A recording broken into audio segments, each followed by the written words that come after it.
So before we begin this video, I would like to make a quick shout out to our newest $5 Patreon supporter, Tio God of Soda. Thank you so much for supporting me, and I hope you enjoy.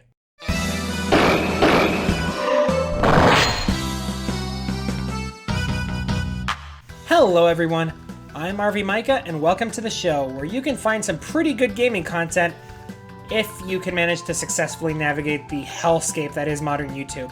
And speaking of horrible, evil corporate entities, let's talk about Oddworld. Oddworld is a series all about the titular planet's oppressed and enslaved races rising up against the cutthroat capitalist society that continues to exploit them. Ever since the original game, Abe's Odyssey for the PlayStation, the series has been known for its no-holds-barred social commentary, endearing characters, dark comedy, enthralling world, and violence that would make Itchy and Scratchy insecure. Oddworld was a joint effort between animators and special effects artists Sherry McKenna and Lorne Lanning. The game quickly earned critical acclaim, and its hero, Abe, was one of the most recognizable faces of the PlayStation 1 era. Ever since then, the series has enjoyed remarkably consistent quality across all of its games. Just look at their Steam pages. Most of the user review scores sit comfortably at very positive, with the weakest one, Munch's Odyssey, scoring a mere mostly positive, the disgrace. And in light of the series' next installment, Oddworld Soulstorm, coming out in the near future, allegedly, I figured I'd pay tribute to this rare gem of a series. But as iconic as the Abe games are, we won't be talking about any of them today. Instead, we're going to be talking about a humble little spin-off game called Oddworld Stranger's Wrath. Now, this series was a PlayStation classic, but I'll be honest, I had never heard of the series until it was covered by Ken Icarus over on his channel. Come to think of it, after Stranger's Wrath, the series just kind of stayed dormant until the release of New and Tasty, the enhanced remake of the original game almost a decade later. What the heck happened? Well, just by looking at the original box art, the answer should be obvious. No! No! EA Games. Ruin everything. According to Lorne Lanning, EA completely screwed over the game by giving it zero marketing budget. This, combined with the console's at-the-time exclusivity to the original Xbox, resulted in the game flopping despite glowing reviews. Yet another brilliant decision to add to EA's stellar track record. But with the series' revival by developer Just Add Water, most of the series has been ported to modern systems, with Stranger's Wrath now available on the Switch as well as on Steam. So with all that out of the way, is this game worth playing a decade and a half later? Well, let's get ready to play Oddworld Stranger's Wrath and find out. Gotta get me some dollars and cents, dollars and cents. Them greenback bills with the pictures of the presidents. The game begins with an FMV prologue introducing us to Western Mudos, the region the game takes place in. And I gotta say, for a game made in 2005, it looks absolutely gorgeous. The characters look fine enough, but the backgrounds, the world, it's just pure eye candy. We get our first look at our protagonist, the eponymous Stranger, being pursued by a rejected Treasure Planet villain before falling prey to Stranger's trap-laying skills and impeccable marksmanship, eventually resulting in Stranger doing his best Batman impression. You broke our favorite rival!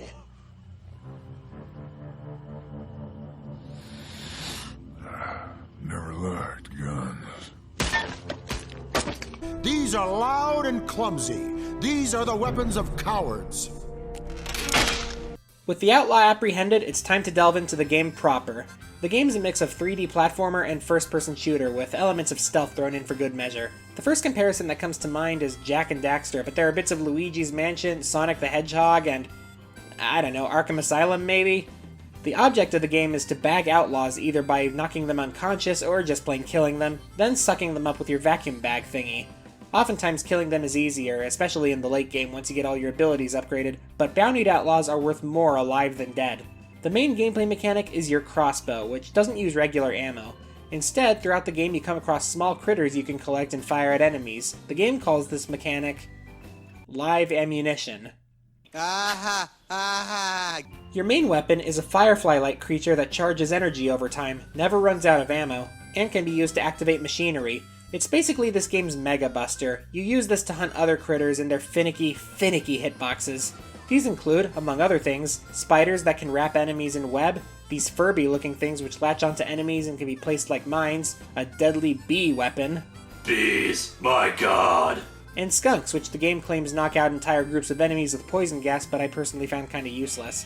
What I like is that most of these weapons have a slight homing effect to them. The crosshair isn't very precise, but the projectiles tend to fly in the direction of the enemies anyway, which really helps in situations where you're being shot at and don't have time to aim properly. Speaking of, the way health works in this game is kind of interesting. You can heal yourself at any time by simply shaking it off, but it costs stamina to do so. You also lose stamina by falling from too high and by using melee attacks, and while you do slowly regain it standing still and waiting, you get it back a lot faster by bountying enemies. As the game goes on, you'll find more and more that stamina is your primary resource, since you theoretically have infinite health so long as you have a way to catch your breath. After passing the tutorial level, you arrive in a town populated by these walking chicken-looking people called clackers, spelled with a Z for some reason. Because poor literacy is cool. From here, the game proper begins. Structurally, the game actually reminds me a lot of Mega Man in its stage select. You go to the bounty store, pick an outlaw to go after, get to the end of the level, fight the boss, return to town to cash them in, and do it all over again. The similarities to Mega Man don't end there, but for now I'll talk about the level design. The platforming element is pretty basic, all things considered, with most of the game focused around combat and stealth. The levels are littered with both objects to hide behind and tall grass to hide in. The game encourages you to stay out of sight and pick them off one at a time, hence my comparison to Arkham earlier. However, it will inevitably devolve into a massive shootout, but again, there's enough cover that it never gets overwhelming. Until they bring in snipers, but never mind that. I also love the movement in this game. The controls are really responsive, even if the camera in third person feels a bit slow, and I love the way Stranger starts to pick up speed if you keep running. It makes exploration and backtracking much less of a pain, and once you get the hang of controlling Stranger at top speed, it's really fun. It reminds me of 3D Sonic, actually. The bosses are really varied, but some of them are kind of schizophrenic in terms of difficulty. Sometimes they get in up close and personal, like Meegly McGraw, and sometimes the challenge comes from actually reaching them, like Joe Mama. And I can't make any jokes that are funnier than the fact that there is, in fact, an outlaw in this game whose name is literally Joe Mama. She uses a frying pan. There are the really fun ones like Explosives McGee, where you have to hit switches to bring his minecart down to your level, but then you get really, really annoying ones like Boyle's Booty, who's incredibly obnoxious for such an early boss. He charges after you with all of his goons at his side. It's hard to see him coming while you're busy dealing with his henchmen. What little cover you do have is easily destroyed, and... Yeah, here's the thing. I had this whole rant ready to go about how there was such a massive difficulty spike this early in the game, but during my review playthrough, I beat it my second try and actually caught him alive, so... that's nifty. I generally compare the boss outlaws in this game to legendary Pokemon from, well, Pokemon. Sure, you can deplete their HP pretty easily, but the game rewards you for getting them alive, and that's much more challenging. You know, unless you clip them into a wall and knock them out in 5 seconds. Once you've bagged a few outlaws, you're informed that the town doctor named, Doc has returned from his other office and he wants to see you. It's here you learn that Stranger took up bounty hunting because he needs a mysterious operation from Doc, which, according to Stranger, he needs to survive. I need this to survive. I literally just said that. Speaking of Doc, Stranger's Wrath is generally independent from the events of the Abe games, but there are occasional nods here and there to let you know they do indeed share a world, and Doc is the most interesting connection. You see, in Munch's Odyssey, the main villains are the Vikers, a group of ethically bankrupt doctors who are willing to do pretty much anything in the name of science. And by science, I mean capitalism. That's 20 hours a week we could be researching more addictive nicotines, sweeteners, baby food additives, sedatives, laxatives. Doc, meanwhile, is just a doctor. Despite also being a Viker, he doesn't display any of those traits. Once you learn about the true nature of the surgery, you realize that Doc could probably make a massive profit just by breaking doctor-patient confidentiality, but he doesn't. Really, the most evil thing he does is price gouging Stranger for the procedure and then demanding that he pay for it all up front, but even then, it's for a really difficult, complicated operation that's really experimental and really risky, so he's kinda justified. Anyway, Doc informs Stranger that the surgery will cost 20,000 moolah. Yeah, the currency is literally called moolah. Oddworld isn't exactly known for its subtlety. And how do you get moolah? You're supposed to be the big badass bounty hunter. Figure it out. Well, obviously, you obtain moolah by cashing in outlaws at the bounty store, but you can also find it by just breaking open barrels and crates, or you can find hidden areas that contain lots of treasure. But after the aforementioned Boyle's Booty shows up to wreck the town, Stranger realizes he doesn't stand much of a chance of getting paid here while it's getting fixed up, and moves on to the next town instead. Now's probably as good a time as any to talk about Stranger himself. I absolutely love this guy. He's such a cool and unique protagonist. First of all, just look at him. Just look at everything about him. He also reminds me a lot of the Mandalorian from The Mandalorian, in that he's a single-minded bounty hunter, most at home taking down criminals, but also finds himself hopelessly out of his element when it comes to literally anything else. His voice is definitely deep and intimidating, but it soon becomes clear that either this isn't his first language or he has some sort of speech impediment, and it's just such a unique sounding voice. Yeah, it's true, but I'm looking for Doc. I need him to fix a problem. One of my favorite character moments is when he needs a password to get in to see a black marketeer, but due to his limited grasp of English, he completely butchers it. The password is molasses. What's the password? Mole's ass? Close enough. But the most interesting thing about Stranger, in my opinion, is the fact that, well, he isn't a good person.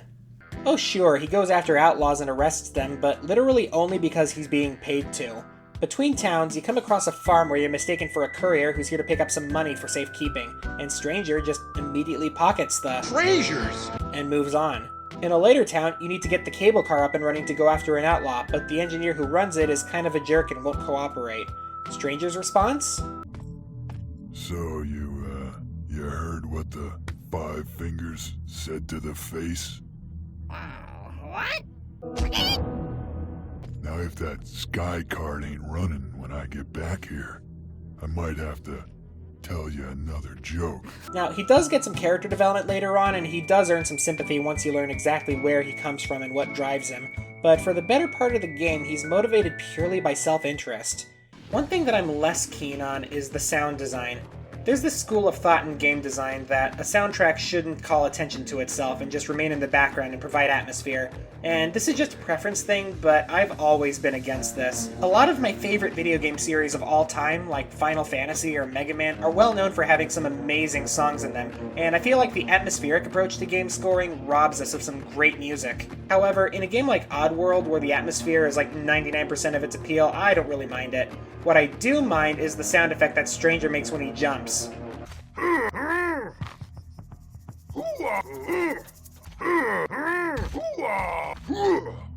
It sounds like he's passing a kidney stone with every jump, and it gets annoying really quickly. In the next town, you do some standard jobs before being sent on a rescue mission for a clacker scientist with a name so blunt and on the nose, it'd be laughed out of even Ace Attorney. After getting past some snipers that I swear are impossible to avoid, you rescue the poor guy who was being held captive in the temple he was studying and totally not ransacking, and we learn a bit of lore about the Grubs, the natives who built the place. Apparently, they were once protected by guardian creatures known as the Steef, but they disappeared along with the river they lived off of, which they believe was caused by a demon called the Octoguy. But as he's talking about how the Steef were all hunted, the camera pans up an ancient statue of a Steef that looks suspiciously like Stranger. Gee, I wonder what Stranger really is. The suspense is killing me. So after Stranger goes through the temple, pockets the treasures within, and scares the crap out of some natives, it's back to the old grind, tracking down outlaws, and it's here I want to talk about the subtle but effective world building. Remember how the river was dammed up? Well, once you learn that factoid, it becomes increasingly apparent that the narrow canyon you've been traveling through is actually the old river dried up. This results in some really cool set pieces like an entire derelict ship and harbor in the middle of a desert. Like I said, this game is gorgeous. Granted, that might just be due to the remastering, but like I said, Oddworld has never failed to please in the visual department, and even the original Xbox version still looks good. Once all the bounties in the area are cashed in, the story starts to get a bit more interesting. You learn that the one responsible for hunting the Steef to extinction and damming the river was one Mr. Secto, who's offering big money for anyone who can bring him a fresh Steef head for his collection. I think this goes without saying, but Mr. Secto is our villain for the evening. Stranger, as we established, is desperate for cash, so he agrees to hunt down a Steef for him. And you might notice that the Steef heads on Secto's wall look very familiar. Again, no idea what that's leading to, it's so cryptic. Third verse, same as the first two. Go to a new town, bag some bad guys, and eventually you get a call that Doc wants to see you. Before we go, can I just point out something really cool about later versions of the game?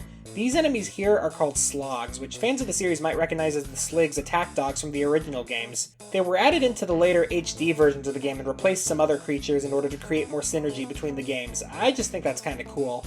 Anyway, back to the plot. Stranger boards a barge up the river and arrives at Doc's place, only to discover that he had some very unsatisfied patients.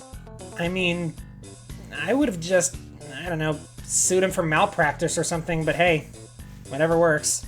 Of course, this is all a setup by a gang on Secto's payroll who wants the cash reward for the Steve head for themselves. They manage to capture Stranger and demand to know where the Steve is, but then they come across the papers for his surgery. Get them pants off!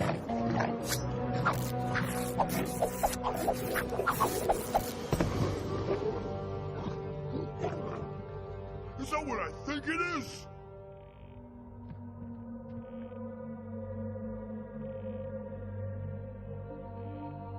It's a goddamn Steve! Surprise! But only if you're 4. Yeah, remember Stranger's odd speech pattern? That's because the Steve are usually unable to talk. That surgery was to make him permanently bipedal so he'd be able to blend in and escape what basically amounts to genocide of his kind. Luckily, he manages to break free, defeat the gang, and escape. This scene is really effective at making you keenly aware of Stranger's situation.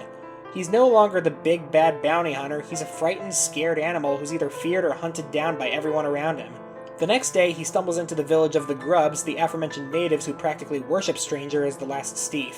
But like I said, Stranger is only really motivated by self-interest and only sees the Grubs as a means of survival as well as getting revenge on Secto. You see, not only has Secto dammed up the river and destroyed the Grubs' way of life, but he's also hired a private army to deal with the deposed natives, even having their corpses strung up as a warning.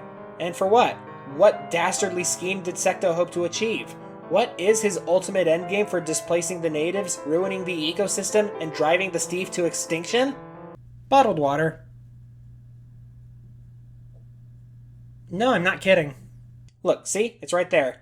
If it sounds like I'm disappointed by that motivation, I'm actually not. Oddworld has never been shy about unmasking the cutthroat business practices that go on behind closed doors, no matter how mundane the end product, and once we learn more about Secto and where he comes from, his exploitation of the river actually starts to make a lot of sense. But wait, did exterminating the Steve actually have anything to do with his plan? Nah, that's just for shits and giggles. Here's the thing about Secto. In the other Oddworld games, the villains usually had some comedic elements to them to take the edge off. But Secto? Not only is his true nature scary even by the standards of Oddworld, but between his deep voice, the utter lack of any comedic relief, and the multiple genocides under his belt, he's the darkest, vilest villain Oddworld has ever given us. It's at this point that the game changes completely.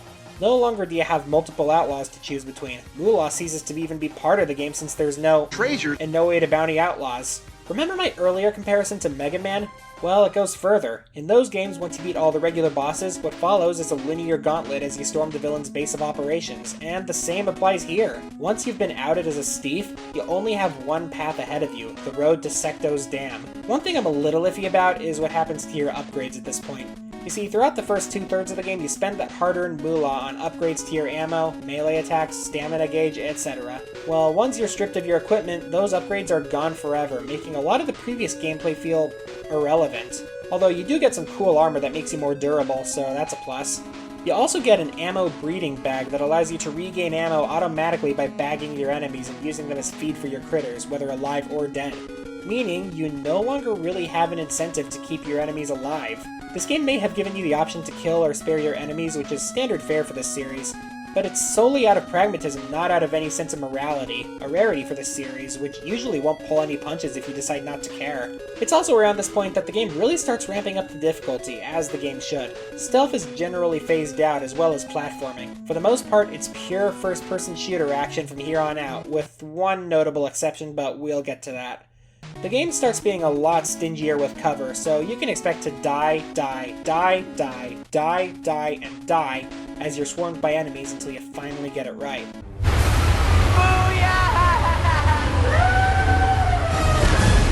After obtaining a mercifully really fast boat, you travel up the river, fighting Secto's henchmen along the way, before finally arriving at the dam and making your way to the top, fighting wave after wave of enemies as well as mini-bosses like this creature, the Glocta guy. However, in spite of a really annoying attack where it immobilizes you with goop, It's not really as hard as it is time-consuming. While that's going on, the grubs are besieging the dam while you take out most of Secto's men. Again, not caring about the cause so much as getting revenge on Secto. But it all comes to a head when the grubs deal a decisive blow to the dam that will send the whole thing crashing down on you in 3 minutes. So, the pressure is on. You have to get to Secto's office in 3 minutes or you automatically lose while dealing with countless enemies. You don't have time to fight anything, your only option is to book it, with your only breather being this spot right here. This area is a massive spike in the difficulty. While Oddworld having timed escape finales is nothing new, this game is absolutely sadistic. On my first playthrough, I legit had to use speedrunning tactics to get through it. This area is absolutely stress-inducing and...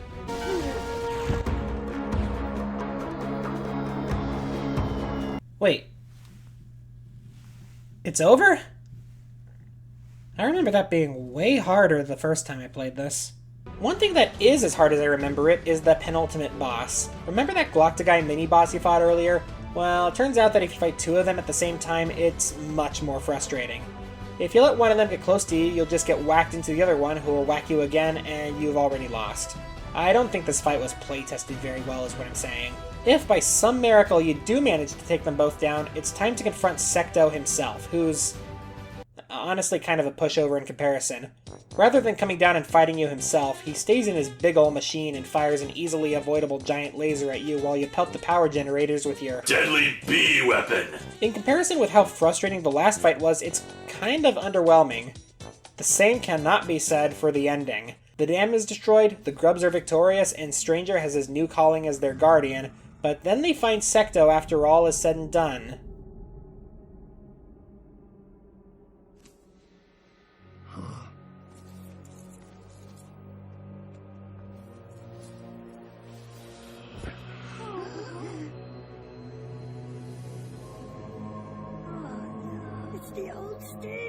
It turns out that Secto was an aquatic parasite who was using the old River Guardian Steve as his host body, who dies peacefully knowing the water has been set free. This also sheds some more light on Secto's motivations. The river's his habitat, so of course he feels like he owns it, at least in part. With Secto fleeing to parts unknown, we close out, fittingly enough, on a quote from a real-life Native American figure. Really, that's just a good way to end things, I think. And that was Oddworld Stranger's Wrath. So, does it still hold up? It's freaking Oddworld, of course it still holds up! I do have the odd nitpick here and there. The loss of your upgrades works from a narrative perspective, but it renders a lot of the previous gameplay feeling basically worthless. I wish the game didn't abandon the stealth aspect of the game. The difficulty's kind of inconsistent, especially when it comes to the bosses. The hitboxes are occasionally kind of finicky, and the reveal that Stranger is a Steve can be seen coming a mile away. But none of that really matters that much. You got an intense platformer shooter hybrid with great gameplay, responsive controls, a unique world and aesthetic, an interesting story, a memorable protagonist, gorgeous visuals, and all the social and historical commentary one can expect from this series. Live ammunition is a great concept that adds a ton of personality to the game, as well as the health and stamina system. And honestly, on a second playthrough, the parts I initially considered difficulty spikes aren't actually that big of a deal. It's a shame that this game flopped initially. If I had known about this game when it first came out, I would have loved it. Overall, Oddworld Stranger's Wrath is excellent. My final score is a 9 out of 10.